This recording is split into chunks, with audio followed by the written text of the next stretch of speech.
Evangelho de Marcos, Marcos capítulo 2, versículos 1 a 12. Essa é a série que nós temos estudado nos nossos cultos vespertinos. Tanto pela manhã como à noite nós temos séries sequenciais e nós vamos estudando texto após texto, capítulo após capítulo dos livros que são selecionados. Estamos agora no Evangelho de Marcos. Nessa noite os versículos 1 a 12. Peço que você preste bastante atenção na leitura da palavra do Senhor neste momento. Dias depois, entrou Jesus de novo em Cafarnaum, e logo ocorreu que ele estava em casa. Muitos afluíram para ali, tantos que nem mesmo junto à porta eles achavam lugar, e anunciava-lhes a palavra. Alguns foram ter com ele, conduzindo um paralítico, levado por 4 homens. E não podendo aproximar-se dele, por causa da multidão, descobriram o eirado no ponto correspondente ao que ele estava, e fazendo uma abertura, baixaram o leito em que jazia o doente. Vendo-lhes a fé, Jesus disse ao paralítico: Filho, os teus pecados estão perdoados. Mas alguns dos escribas estavam assentados ali e arrazoavam em seu coração: Por que fala ele deste modo? Isso é blasfêmia. Quem pode perdoar pecados, senão um, que é Deus? E Jesus, percebendo logo por seu espírito que eles assim arrazoavam, disse-lhes: Por que arrazoais sobre essas coisas em vosso coração? Qual é mais fácil?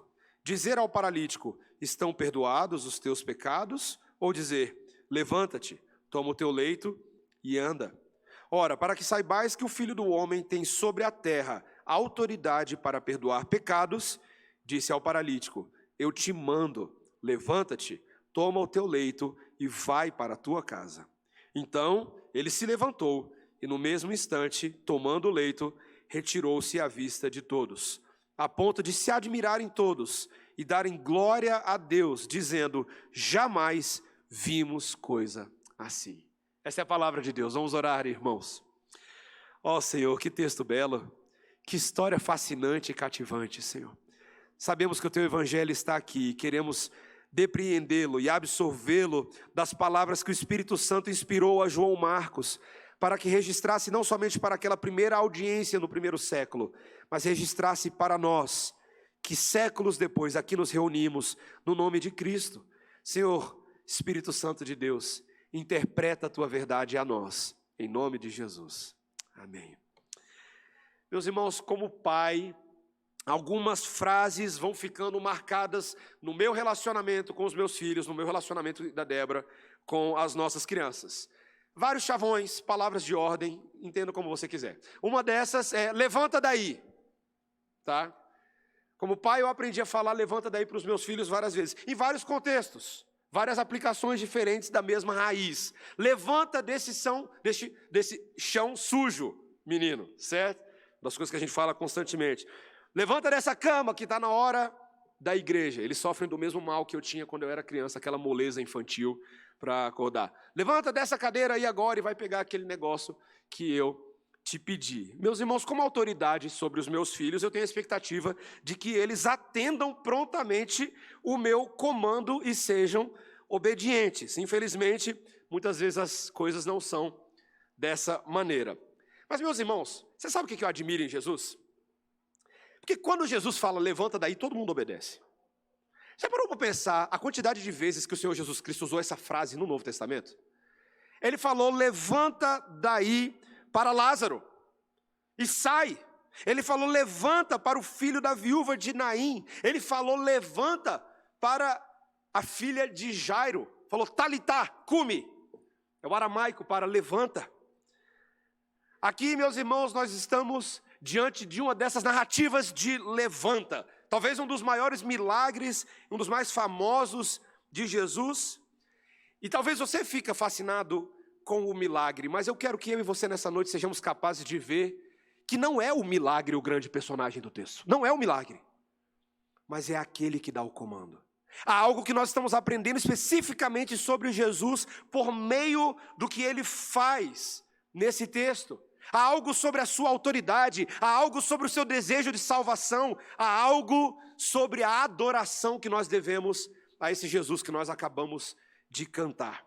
Então, meus irmãos, eu quero explorar este algo sobre Jesus que é visto nesta narrativa. Traz 4 lições que claramente se enxergam no texto bíblico, ou 4 aspectos desse texto que nos ensinam um pouco mais sobre o evangelho do nosso Senhor. Em primeiro lugar, meus irmãos, esse texto fala claramente da necessidade de termos uma fé que não se intimida em aproximar-se de Jesus. Veja, depois do capítulo 1, talvez os discípulos de Jesus já estavam tanto empolgados com este que é capaz de fazer sinais e prodígios sobre a terra. Meus irmãos, Jesus já vinha realmente marcando presença naquela região. E depois de ter ensinado em algumas áreas um pouco povoadas, o texto agora nos diz no versículo 1 que ele retorna a Cafarnaum. Geograficamente, Cafarnaum ficava a 32 quilômetros de Nazaré, que era a cidade de onde Jesus vinha. Mas ela era uma cidade mais central, mais bem localizada, e ela dava acesso ao Mar da Galileia, que é um outro cenário que vai aparecer bastante nos evangelhos, e principalmente no evangelho de Marcos. Nós não sabemos de quem agora é essa casa aonde Jesus se encontra, mas só a título de curiosidade, Simão Pedro era um dos discípulos que vinha de Cafarnaum. Será que essa era a casa de Simão Pedro? O texto não diz, quando chegar lá no céu você pode perguntar para ele. Mas, meus irmãos, a verdade é que a notícia corre.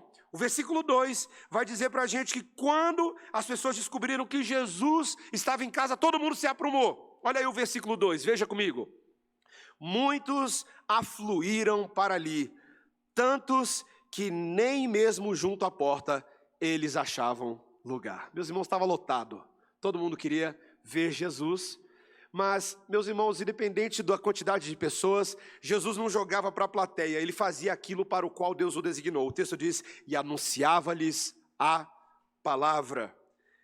Veja, meus irmãos, eu quero que você aprecie isso. Mesmo depois de já ter feito alguns sinais miraculosos, Jesus sempre retorna ao seu ministério fundamental de ensino da palavra. Esse era o centro do ministério de Jesus. Há quem pense que o centro do ministério de Jesus eram os milagres. Não. Eram as palavras que explicavam o significado dos milagres. Era a palavra que ele anunciava. O ministério de Jesus, meus irmãos, ele se ocupava de anunciar as boas novas do reino de Deus que era chegado. E o evangelho de Cristo Jesus era o que ele anunciava. Meus irmãos, então o texto vai dizer para a gente, aqui resumindo um pouco o conteúdo aí dos versículos 3 a 5... Mas o texto vai contar então que no meio dessa multidão se achega um grupo de pessoas e entre eles, entre esse grupinho, existem 4 homens que carregavam um paralítico numa maca. Nós não temos muita informação sobre eles, nós não temos os nomes deles, o histórico de vida. Tudo que nós recebemos aqui é a identificação de que eles estavam fazendo isso. E o objetivo deles era levar esse paralítico até Jesus, mas obviamente a casa estava lotada, não tinha muito por onde passar, até mesmo no jardim externo tinha muita gente, e eles tiveram uma ideia tranquila, por que a gente não sobe pelo teto, e a gente abre um buraco no teto e desce o paralítico lá onde Jesus está? Você sabe qual que é o problema de você se acostumar com as histórias bíblicas? É que você perde o fascínio da loucura do que eles estão propondo. Meus irmãos, eles não tinham roldanas, eles não tinham andaimes, eles não tinham. Eles só tinham uma ideia. E sabe o que eles fizeram? Eles agiram na ideia deles. Normalmente essas casas possuíam assim uma escada do lado de fora que dava acesso ao terraço, a essa laje de cima. E lá vão eles, né? Subindo escada com um paralítico, talvez meio aos trancos e barrancos. E aí eu fico imaginando, né? Eles tentando descobrir aonde Jesus está lá embaixo, né? Então o texto fala que eles descobriram, né? Ele está aqui não, é banheiro. Aqui vamos lá. Eles descobrem então onde Jesus está. E aí eles vão fazer essa loucura. Eles começam ali a descascar o eirado, né? Tirar ali aquela camada de barro, né? Normalmente esses eirados tinham uma camada de barro e uma segunda treliça de galhos que era colocada embaixo para dar sustentação a esse teto. E aí o texto bíblico então que nos fala que eles fazem exatamente isso. Eles abrem, ó Jesus ali. E então eles começam a descer uma maca com um paralítico no meio do teto. Agora, inverte a cena, tá? Eu adoro aqueles filmes que você vê a cena de vários ângulos, né? Você está vendo aqui, eles estão em cima do telhado. Agora vamos para dentro da casa. Você está ouvindo a pregação de Jesus, tá? Como se você estivesse aqui agora à noite, a gente, poeirinha caindo do teto. Certo? Negócio é esse. E quando você olha para cima, tem um buraco. Imagina aqui, tá? Tem um buraco, tem 4 homens lá e e o que você está fazendo aí? Calma que a gente vai descer uma maca com um paralítico. E você olhando aquilo, 4 homens fazendo aquela operação de descer uma maca no meio de uma sala. Meus irmãos, e o texto registra que quem estava vendo tudo isso era Jesus. Jesus estava no meio da aula dele, no meio da pregação, de repente ele para e olha.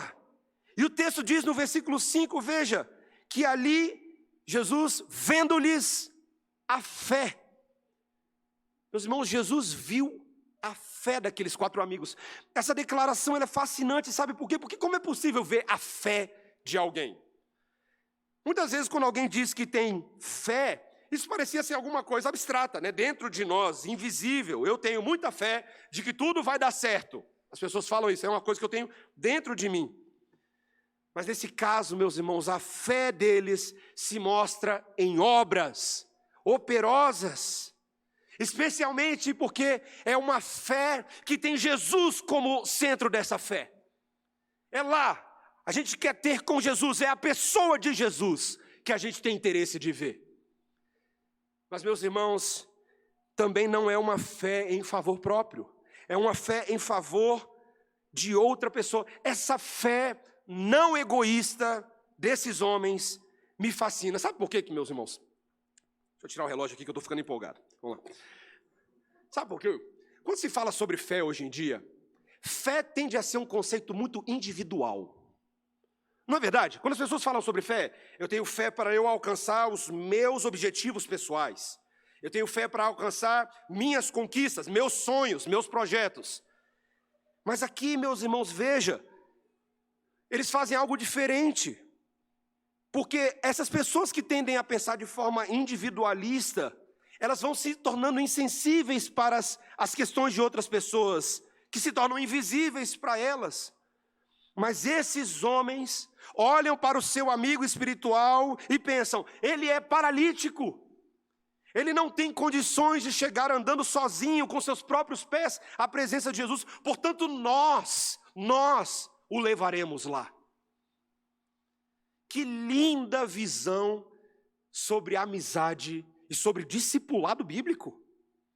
Pessoas que ajudam outras pessoas fracas, limitadas, doentes, a chegarem até Jesus. Alguns anos atrás eu ouvi um testemunho de um rapaz que eu conheci pessoalmente. O nome dele era Charlie, ele morava na cidade de Chicago, nos Estados Unidos. E quando ele era bem jovem, Deus o converteu dos hábitos mundanos que ele tinha. Ele passou a ter uma vida muito feliz, muito alegre com o Senhor. Sua vida mudou tão radicalmente que não havia uma única pessoa que o conhecia, que duvidava da profundidade e autenticidade da obra da graça de Cristo no seu coração. E ele viveu como cristão durante muitos meses, mas no passado dele, um dos problemas que ele teve severo foi alcoolismo. Isso fazia parte do velho homem dele. E quando ele se converteu, ele largou aquilo. Mas no testemunho dele, ele conta que um certo dia, numa noite tempestuosa no mês de novembro, ele estava voltando para casa depois do horário comercial, ele estava a caminho de casa e ele estava com o seu carro numa daquelas pontes elevadiças, e aí você tem que esperar, né? Porque a ponte estava aberta, então você tem que esperar. E estava caindo uma chuva de granizo, estava frio, e de repente quando ele olha para o lado, um letreiro bem luminoso de um bar que ele conhecia muito bem. Ele olha para aquilo ali, ele estava com frio, falou, eu vou entrar para me esquentar. E quando ele entrou naquele lugar, imediatamente as antigas tentações o cercaram e o fecharam. E ele se sentiu impelido a fazer aquilo que ele estava acostumado, perder o domínio próprio, perder o controle, e ali, primeiro ele começou com uma bebida, depois uma segunda, depois uma terceira, e ele foi se embriagando. E aí ele decidiu parar na metade do caminho e saiu do restaurante meio desesperado e pensando, minha família, meus amigos, a igreja, todo mundo vai saber do que eu fiz. E ele gemia dentro de si, ninguém jamais vai ter qualquer confiança em mim, eu estou desonrado, estou perdido. Foi andando para casa, mas quando estava chegando perto de casa, 2 jovens da sua igreja que o viram sair do bar e o foram acompanhando, se aproximaram dele e disseram, Charlie, não vá para casa esta noite, venha conosco, nós vamos cuidar de você. Nós prometemos que o que aconteceu hoje à noite aqui, ninguém nunca vai saber pela nossa boca. Mas nós vamos pedir a Cristo que te perdoe, e se você verdadeiramente estiver arrependido, Ele vai curar você, Ele vai te restaurar, Ele vai te ajudar.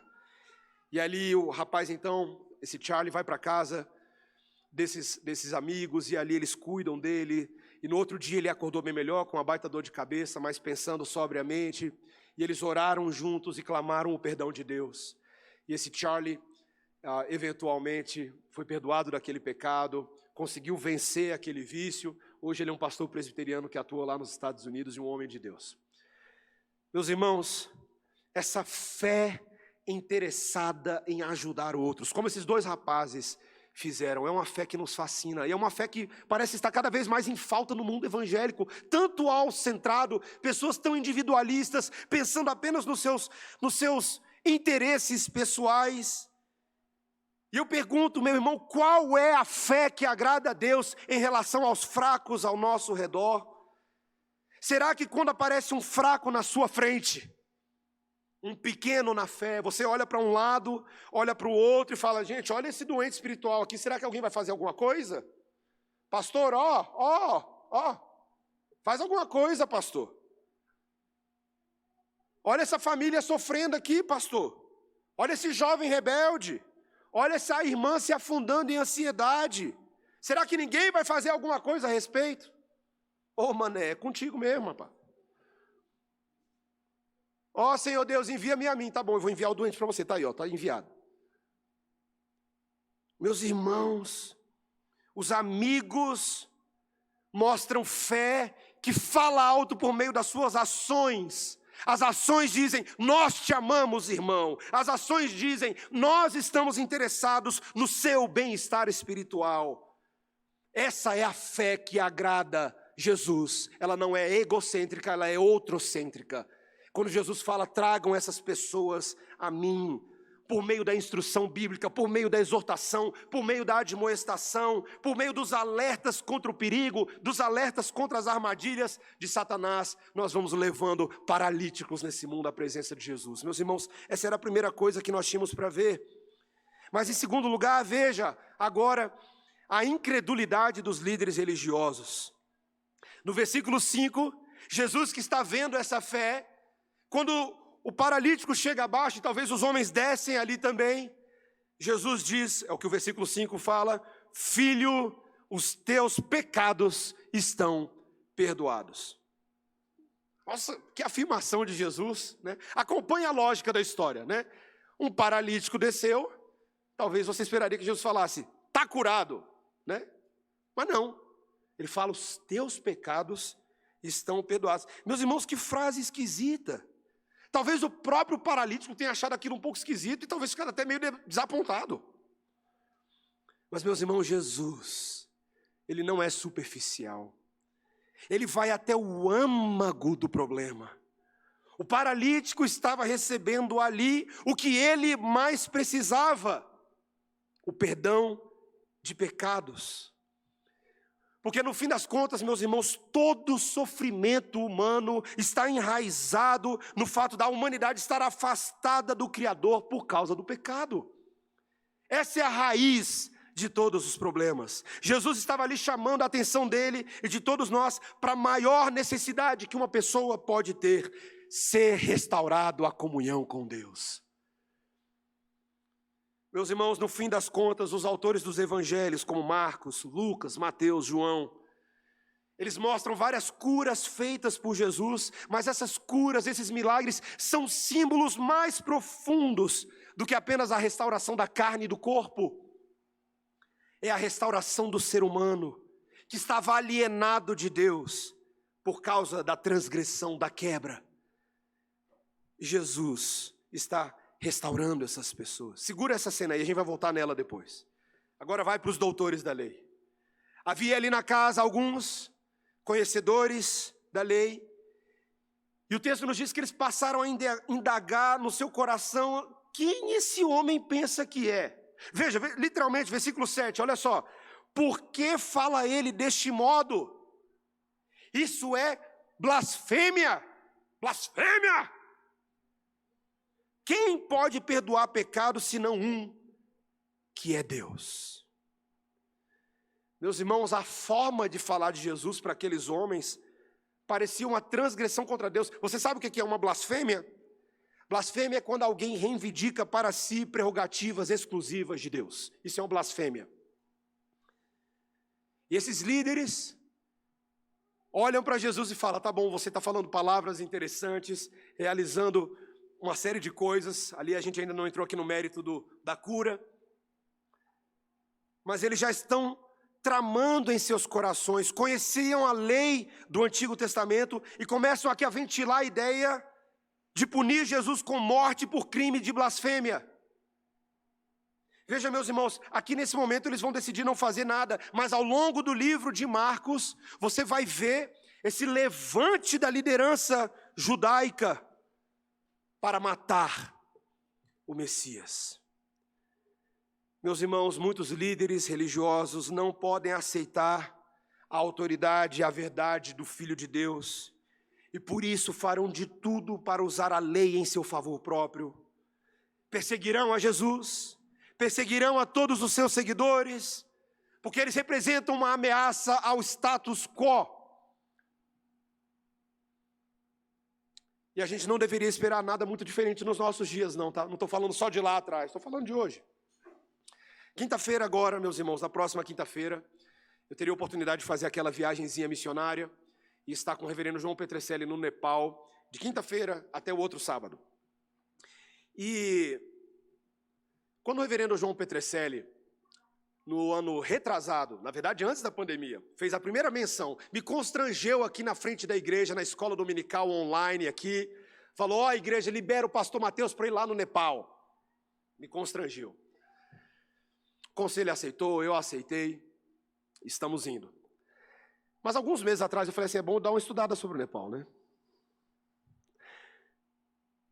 Nepal é o 48º país no ranking de países com maior perseguição aos cristãos no mundo.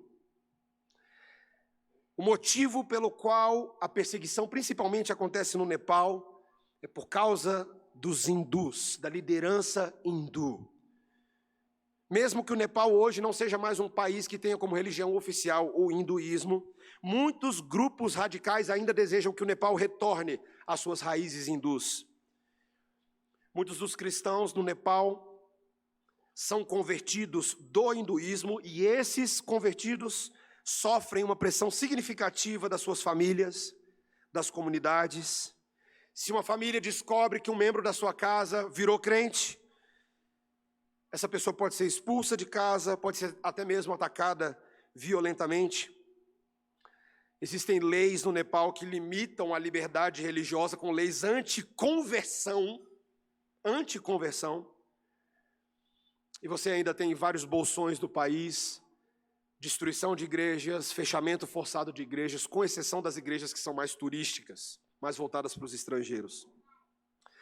No site do Portas Abertas eu encontrei o testemunho de uma moça chamada Kabita Khatri. E essa moça, nepalesa, veio a Cristo e assim que veio a Cristo, seu marido a abandonou por causa da sua fé. E o testemunho dela, ela diz o seguinte: os membros da minha família constantemente passaram a me pressionar a desistir da minha fé. Eles pararam de falar comigo, não me ajudaram financeiramente, mas eu nunca desisti. Um dia o meu sogro decidiu reunir alguns dos aldeões da nossa tribo e os provocou contra mim. Ele me disse para sair de casa se eu não deixasse minha fé, mas essas ameaças não abalaram minha fé. Então, o meu sogro encontrou outra maneira de me perseguir. Ele parou de fornecer eletricidade no meu quarto. Tive que usar velas ou a luz de um celular para iluminar a casa durante a noite. Fui desprezada, fui deixada sozinha, perdi meus amigos. Mas todas essas dificuldades não puderam abalar a minha fé em Cristo. Meus irmãos, isso é real, isso é hoje em dia. É isso que acontece quando a autoridade do Filho de Deus entra em conflito com a autoridade dos deuses desse mundo. Os crentes sofrem. E assim como o Senhor Jesus Cristo viria a trilhar um caminho de martírio, muitas vezes nós seremos martirizados de diferentes maneiras. Alguns morrerão, de fato. Outros serão alijados socialmente, perderão algum tipo de prestígio junto à sua família. Lembro-me do reverendo Alberto, que esteve conosco aqui no final do ano passado, contando da situação de algumas famílias em São Paulo, que têm pais de outras religiões e, basicamente, os filhos foram esquecidos pelos seus pais. Meus irmãos, é isso que vai continuar acontecendo. Nós precisamos saber que essa incredulidade existe, mas isso não abala a fé dos crentes, porque não abala o Deus da fé dos crentes. Em terceiro lugar, meus irmãos, eu quero que você veja a autoridade de Cristo para perdoar e curar. Veja que no versículo 8 agora, o texto vai dizer que Jesus sabia o que se passava no coração e na mente desses homens, então ele vai revelar seus pensamentos. Olha o versículo 8, ele diz: por que arrazoais sobre essas coisas em vosso coração? Qual é mais fácil, dizer ao paralítico, estão perdoados os teus pecados? Ou dizer, levanta-te, toma o teu leito e anda. Interessante, né, meus irmãos? Jesus, ele adorava fazer esse joguinho, né, pessoal? Ele volta com uma pergunta. Veja, por um lado, hipoteticamente, vamos fazer um exercício hipotético aqui. Hipoteticamente, qualquer pessoa poderia dizer, seus pecados estão perdoados. Porque o ponto é, como é que você vai provar? Como é que você vai provar que se eu falei isso, isso vai acontecer? É algo invisível. Mas por outro lado, se ele dissesse, levanta e anda, aí, meu amigo, é na hora, né? É na vera, é uma confirmação imediata, ia acontecer na cara de todo mundo. Se ele falhasse nisso, fatalmente seria tido como um charlatão, como um impostor. Isso que é fascinante, meus irmãos. Jesus sabia que ele tinha poder tanto para um quanto para outro. Ele liga a cura ao perdão. E ao ligar essas duas coisas, ele está confirmando sua autoridade plena sobre a terra para curar e para perdoar pecados. Meus irmãos, de fato, veja, os líderes não estavam errados, somente Deus tem autoridade para perdoar pecados, é verdade isso, somente Deus pode fazê-lo, nenhum ser humano tem essa capacidade, mas esse Jesus humano é um pouco diferente, porque ainda que ele seja humano, ele é também Deus perfeito, e ele tinha autoridade divina.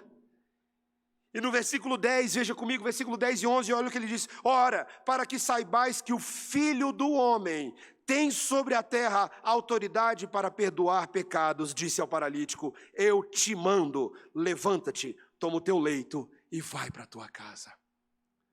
Para provar a autoridade dele, para fazer tanto um quanto o outro, ele dá este comando. Mas há um detalhe aqui que você não pode perder nesse versículo 10, quando ele diz, para que saibais que o Filho do Homem. Meus irmãos, essa expressão Filho do Homem, ela é usada 14 vezes no livro de Marcos. Ela é a maneira mais frequentemente usada por Jesus para se referir a si mesmo. O Filho do Homem, o Filho do Homem.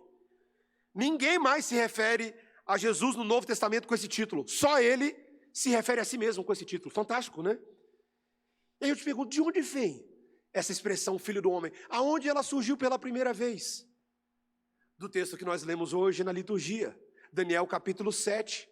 Quando o profeta Daniel recebeu aquela visão, aquela cena, e aí ele enxerga um ali com aparência como de Filho do Homem, e esse Filho do Homem recebe do ancião de dias autoridade.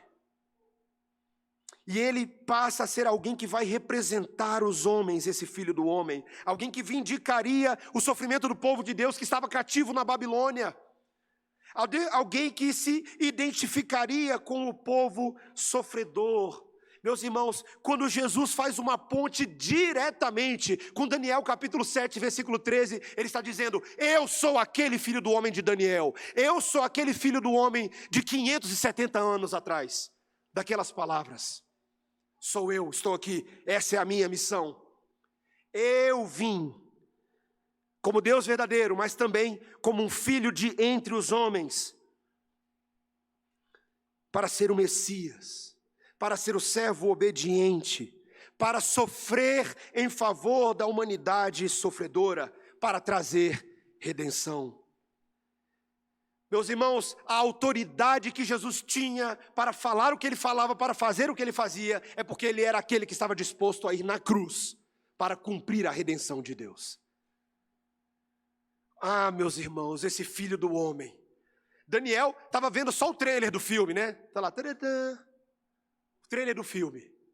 Eu e você estamos vendo o filme sendo cumprido.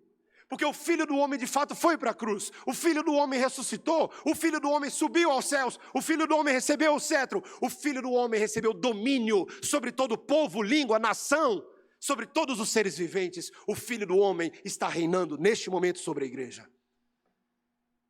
O Filho do Homem é o nosso Senhor Jesus. Meus irmãos, nesse início do livro de Marcos, a identidade de Jesus ainda é misteriosa. Ele está revelando, mas ainda não está revelando tudo. As pessoas ainda não entendem perfeitamente. Mas aqui ele já está enfatizando sua identidade. O Filho do Homem é também o Filho de Deus. E o Filho de Deus é o Filho do Homem. Meus irmãos, não haveria a cura do paralítico. Não haveria a cura do filho da viúva de Naim ou de Lázaro. Não haveria a cura do homem com a mão ressequida. Não haveria a cura no tanque de Betesda. Não haveria uma única cura e nenhuma ação de benevolência na história dos homens, se o Filho do Homem não tivesse morrido e ressuscitado dos mortos. Não haveria, não haveria. O primeiro cântico que nós cantamos hoje à noite é um cântico muito querido para mim. Em 2012, lá nos Estados Unidos ainda, eu aprendi essa canção. Wonderful, Merciful Savior. Salvador maravilhoso, precioso amigo e Senhor, quem imaginou o Cordeiro morrer por um pecador? Oh, morrer por um pecador. E o refrão diz assim: somente a Ti adoramos, somente a Ti o louvor, Tu nos dá cura e graça, que precisamos, Senhor. Oh, que precisamos, Senhor. Quem é que dá cura? Jesus dá cura. Quem dá graça? Jesus dá graça. Quem é que dá salvação? O Filho do Homem dá salvação. E porque Ele fez tudo isso, e faz tudo isso, e fará tudo isso por toda a eternidade, nós o adoramos. Nós consagramos nossa vida a Ele. Meus irmãos, este é o centro do livro de Marcos, esse é o centro dessa perícope, e esse deve ser o centro da nossa atenção. É o Filho do Homem, é a sua autoridade para governar sobre nós. E aqui nós fechamos essa história. O último ponto é porque isso é um prenúncio de uma restauração completa. O texto vai nos dizer, no versículo 11, que basicamente o paralítico foi um paralítico obediente. Muito melhor do que os meus filhos na maioria das vezes. Quando eu falo levanta e anda, eles não fazem isso. Mas quando Jesus fala, levanta, toma o teu leito e vai para a tua casa. É exatamente o que ele faz na frente de todo mundo. Você consegue imaginar esse milagre? O povo estava impressionado com o paralítico descendo do teto, agora imagina o paralítico levantando da terra. Andando, tomando o seu leito, indo para casa. Lá. Que cena gloriosa, meus irmãos. Todas as pessoas ficaram tão admiradas. O texto nos diz, no versículo 12, o último versículo, que agora elas dão doxa, elas dão glória a Deus, porque jamais vimos nada sequer parecido com isso. Ah, meus irmãos, essa cura de Jesus para o paralítico representa uma restauração à normalidade. A saúde desse homem é restituída a ele, sua comunhão com Deus é restaurada porque seus pecados foram perdoados, e ele volta ao convívio da sua família, na sua casa. Meus irmãos, Jesus supre todas as necessidades de uma pessoa, sua obra é completa. Meus irmãos, veja, nós sabemos que ainda existem muitos crentes enfermos, não é verdade? Nesse mundo. Existem crentes paralíticos, crentes que têm mão ressequida, crentes que têm tantas outras enfermidades físicas.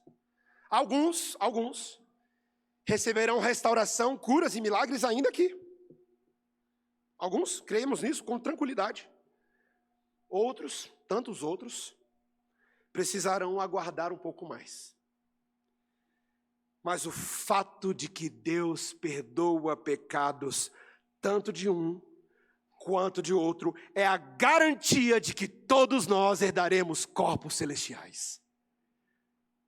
Todos nós seremos glorificados por toda a eternidade em corpos sem paralisia, sem cegueira, sem surdez, sem mudez. Corpos funcionais, e nós seremos como Cristo é. Você imagina quando Cristo ressuscitou dentre os mortos, e aí ele apareceu para os discípulos, e aí Tomé com dificuldade de acreditar ali, né? Jesus, vem, toca aqui. O corpo ainda tinha aquela marca, aquelas cicatrizes, mas já era um corpo novo. O corpo de Jesus é meio misterioso para a gente, mas já era um corpo novo. Já era o corpo no qual Jesus estaria por toda a eternidade. Um corpo que passou pela morte, mas um corpo que foi refeito numa nova glória. Todos nós seremos restaurados segundo a imagem do Filho de Deus. Nós estamos sendo conformados a Ele. E veja, meu irmão, minha irmã, permita-me finalizar o meu sermão dessa forma. Talvez você tenha chegado aqui hoje à noite não com a fé do Quarteto Fantástico, não com a fé dos 4 amigos, não. Talvez e bem provavelmente muitos de nós chegamos hoje à noite aqui bem mais parecidos com o paralítico do que com os 4 amigos. Prostrados, derrotados, abatidos ali, na marca da nossa vida, sem força nas pernas para lutar contra o pecado, sem força para prosseguir, para acordar. Meus irmãos, o texto nessa noite convida você e a mim a contemplarmos aquele que tem poder para nos levantar. Quem é que tem poder para nos levantar? Não é o pastor Mateus, não é o pastor Biso, não é o púlpito, é Jesus que está sendo anunciado nessa noite. Quem é que nos levanta, meus irmãos? Quando nós estamos cansados, desanimados, quando os nossos passos estão trôpegos, quando falta ânimo para ler a Bíblia, para orar, quando falta ânimo para cumprir as tarefas do lar, quando falta ânimo para trabalhar por causa daquele chefe chato, ou por causa daquele amigo que fica perseguindo porque você é crente, então não é amigo de jeito nenhum. Quem é que tem poder para nos levantar quando parece que os pecados são insistentes e difíceis de ceder? Quem é que tem poder para nos levantar, meus irmãos? Quando a gente olha para a situação econômica, política, eleição 2022, STF, quem é que tem poder para nos levantar? O Filho de Deus. Porque não são essas coisas que condicionam o poder de Jesus. É o supremo poder de Jesus que governa sobre todas essas coisas. Então, nessa noite, Ele que levantou dos mortos pode nos levantar de onde nós estamos. Ele arranca você da sua inércia e diz: ande, toma teu leito, ande com as pernas que eu te dou, vá para casa, retome sua vida, retome a normalidade, cumpra a minha palavra. Ele mesmo diz: eis que serei convosco todos os dias, até a consumação dos séculos. Jesus é quem nos ajuda a andar de novo. Que essa palavra possa confortar você, possa encorajar você, e que ela use você para subir em outros telhadinhos aí, e descer paralíticos em outras casinhas onde Jesus esteja, para que outros também possam andar conosco. Amém, meus irmãos? Vamos orar.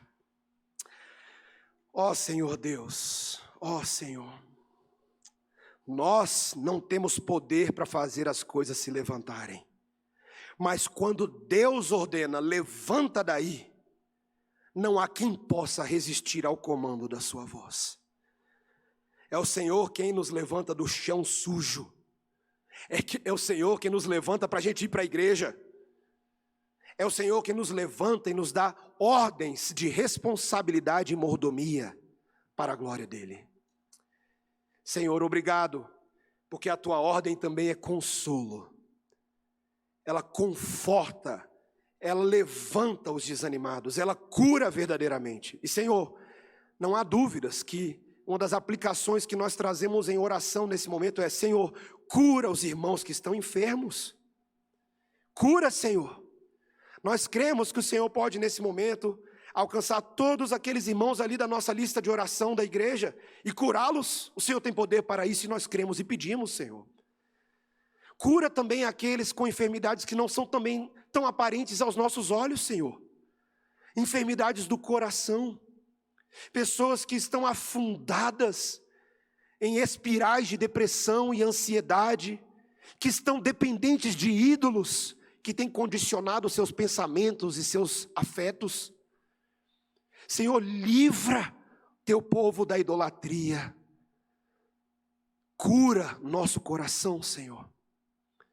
Dá-nos confiança plena na tua palavra, suficiência em ti e contentamento nos teus caminhos.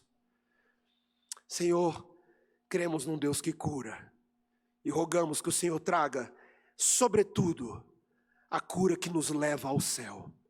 Converte almas, regenera pecadores, faz nascer de novo inimigos, para que aqueles que eram antes inimigos sejam chamados de amigos, e aqueles que eram opositores sejam chamados de servos. Converte pessoas nos nossos lares, Senhor. Converte nossos pais, converte nossos irmãos, converte nossos filhos. Traga os nossos filhos aos pés da cruz, porque o Senhor Jesus Cristo disse que os pequeninos teriam o reino dos céus. Ó Senhor, faz essa obra e dá-nos crer na tua palavra todos os dias para pregar e assim levar cura a muitos, em nome de Jesus. Amém.